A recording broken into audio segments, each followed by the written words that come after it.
सभी विद्यार्थियों का स्वागत है। आज हम जिस अध्याय के बारे में पढ़ेंगे, जिस लेसन के बारे में पढ़ेंगे, उनका नाम है तराना और निबद्ध और अनिबद्ध गान। निबद्ध और अनिबद्ध गान। गान इन दो लेसन्स के बारे में आज हम पढ़ेंगे। तो सबसे पहले हम जो पढ़ेंगे, चर्चा करेंगे, वो है लेसन तराना। तो हमें सबसे पहले जानने से पहले पता होना चाहिए कि हम किस चीज़ के बारे में पढ़ रहे हैं। ये जितने भी मैंने शब्द यहाँ पर लिखे हैं, तराना, निबद्ध और अनिबद्ध गान। गान का अर्थ होता है सिंगिंग, यानी इन चीज़ों का रिलेशन जो है वो सीधा का सीधा गायकी से है। और वो भी कौन से गायकी, जो पुराने ज़माने में होती थी, विद्वानों के टाइम में जब संगीत की उत्पत्ति हुई, काफ़ी साल पहले जो गायकी की जाती थी, उस सब के बारे में इन चीज़ों में बताया है। ये उसी टाइम की गायकी के प्रकार हैं। सबसे पहले हम पढ़ेंगे तराना। तराना किसे कहते हैं? तराना भी एक प्रकार की गायकी है।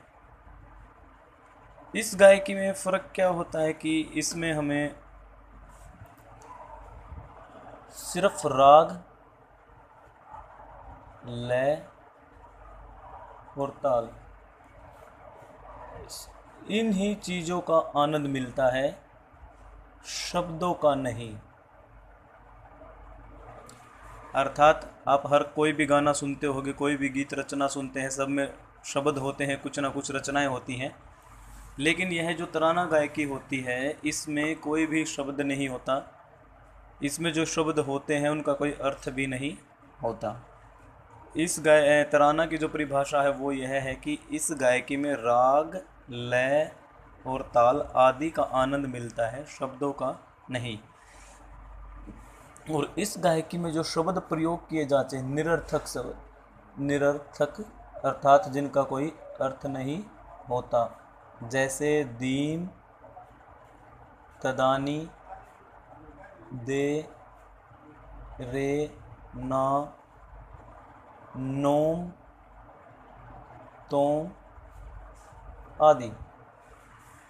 इस गायकी में ऐसे ही बहुत सारे शब्दों का प्रयोग किया जाता है जिनका कोई अर्थ नहीं होता, जो हमारे सामाजिक जीवन से जुड़े हुए नहीं होते।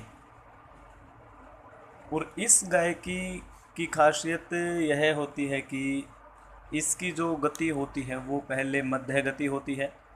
मध्य गति से फिर हम इसमें द्रुत अर्थात तेज गति की तरफ जाते हैं। और इसकी गति 8 गुण तक हो सकती है। यानी ताल के, आपने सुना है ताल 1 गुण 2 गुण होती है, लेकिन इसकी गति जो है वो 8 गुण तक हो सकती है। और बहुत ज़्यादा जब हम गति पर पहुंच जाते हैं तो वहां पहुंचकर हम इसमें विभिन्न प्रकार के लयकारियों का इस्तेमाल करते हैं। लयकारी का अर्थ होता है उसी गति में शब्दों के साथ खेलना, उनको उलट पुलट कर बोलना, घुमाना फिराना आदि सब। तो द्रुत गति में जाने के बाद हम इसमें विभिन्न प्रकार की लयकारियों में खेलते हैं। कुछ गायक, कुछ अच्छे जानकार तराना गायकी में ताल के बोलों का भी प्रयोग कर लेते हैं। बहुत बार ऐसा देखा जाता है कि कुछ अच्छे गायक तराना गायकी जब करते हैं तो उसमें कुछ ताल के बोलों को भी रख देते हैं। विद्वानों के अनुसार इस गायकी में जो शब्द प्रयोग किए जाते हैं, दीम, तदानी, देरेना आदि, जो भी निरर्थक शब्द हैं, इनका जो अर्थ होता है वो होता है कि इसमें बंदा भगवान से, खुदा से इबादत करता है, प्रेयर करता है, प्रार्थना करता है।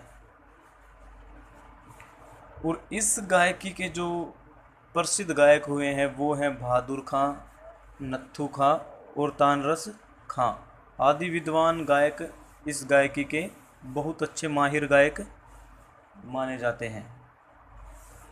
तो यह है तराना गायकी के बारे में। और इस गायकी को ख्याल की भांति ही गाया व बजाया जाता है।